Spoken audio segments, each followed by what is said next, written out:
আসসালামু আলাইকুম এভরিওয়ান। এই যে দেখতে পাচ্ছেন আমি কিন্তু এখন যোধবাজার ব্রিজে অবস্থান করছি। তো আমি দু একটি কথা বলবো।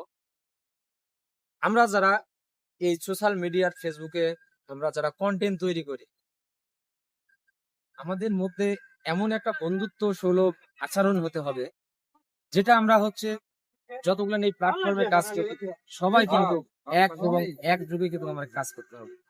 আমাদের মধ্যে কোনো দ্বন্দ্ব, কোনো ভেদাভেদ এটা রাখা যাবে না। আমাদের একটি লক্ষ্য হবে, আমরা ভালো ভালো কন্টেন্ট তৈরি করে আমরা যদি শ্রোতাদের মাঝে আপলোড দিই, আমরা যদি শ্রোতাদের মাঝে দেখাতে পারি, তাহলে আমরা সার্থক হব আমাদের ভালো ভালো কন্টেন্টের মাধ্যমে। আমরা কিন্তু টিকটকার নয়, আমরা শুধু কন্টেন্টই তৈরি করি। তা আসুন আমরা সকল কন্টেন্ট ক্রিয়েটার আমরা এক হয়ে একযোগে সবাই ভালো ভালো কন্টেন্ট তৈরি করব, শ্রোতাদের কখনো হাসানোর জন্য, কখনো বোঝানোর জন্য। ঠিক এই প্ল্যাটফর্মের বাস্তবতা কিন্তু এইটাই। তা আসুন আমরা সবাই একই সঙ্গে একই প্ল্যাটফর্মে কাজ করব। সকলকে ধন্যবাদ।